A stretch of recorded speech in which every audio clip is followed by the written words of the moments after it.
niggas ain't shit but hoes and tricks. Lick on these nuts and suck the dick. Get the fuck out after ya done. What's happening, Metal? Welcome to the Walk and Talk Metal shit. It's a hot day in the Pacific Northwest, but it's a good day to do the Walk and Talk. Well, before I get into the video, man, check out the description below for the alt tech link that I'm at. Shout out to the Late Night Crew Podbean live stream out there. We rocking that joint up, 10 o'clock Pacific time. And with this channel, right, this is a MGTOW Red Pill channel.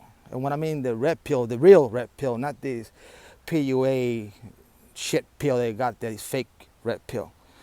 So, listen, I'm about to talk about here a little bit of McAfee, John McAfee. I've been following this man for quite some time, literally. I like him. I like his style. You know, you understand this type of man, they know how the world works. They being in those inner circles. And sometimes those inner circles do not want them to go and let these type of individuals to be free, you know? And I like his attitude. He was one, I don't give a fuck man, you know? After he was done with his company, he bought yachts, properties, and traveled around the world doing all kinds of crazy shit, you know? I admire that shit. I really do. Regarding all of this past and stuff like that, plain simple, man, I like the dude. He got some cojones, you know what I mean? Well, today's video, I'm gonna keep it very pithy.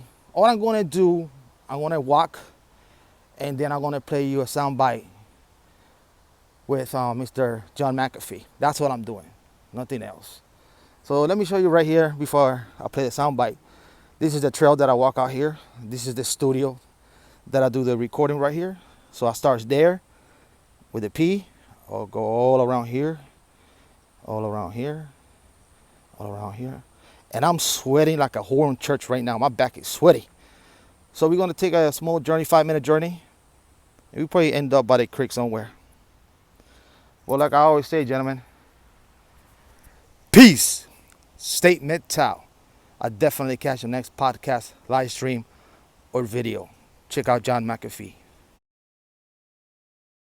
Please, governments become corrupt always. Power inevitably corrupts. And absolute power corrupts absolutely. Please, this is the truth of life since the beginning of the human race. And so our government, can you say our government is not powerful? If it is powerful, there is corruption somewhere in it. A suspected person is not a guilty person. Until you are proven guilty, you have all the rights that everybody else has. This is America. We have a constitution. I am sorry. And I am not a terrorist, and neither are you to my knowledge. And just because there are terrorists, should you give up your right to privacy? Absolutely not. Do you realize what madness that would bring? What chaos? Our society would come unglued. We can't do that. I have no political stance.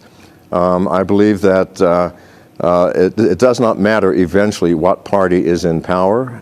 You know, the political process goes on as it always will. Power corrupts. People in power tend to do what all people in power do. I don't have a political stance. I do have a stance as an individual and as a member of society. I do not want someone looking through my bedroom window, whether it's an impartial observer or not, whether they're going to prosecute me or not. I want some privacy to do the things that we as human beings need privacy for. And we're losing that. We're losing that to a great extent. I think people need to make their own choice in every aspect of their lives. Once you become an adult, freedom of choice is an innate right, I think. I have never advertised drugs. In fact, I advise everyone, including my daughter and my close friends, not to take drugs under any circumstances. I did so in the past, a lot of drugs actually, and so I do have experience, very negative experience from drug use. But people should be allowed to make their own choice. Technology has given us the smartphone, which will allow us to communicate across the world, sometimes looking at the person's face while we're speaking. It allows us to access information, powerful information, while we're in traveling on trains or buses or sitting in a restaurant or at our office. At the same time, it can enslave, and if you look around you, you will see those who are enslaved. You can walk into many restaurants at lunchtime and look at the people.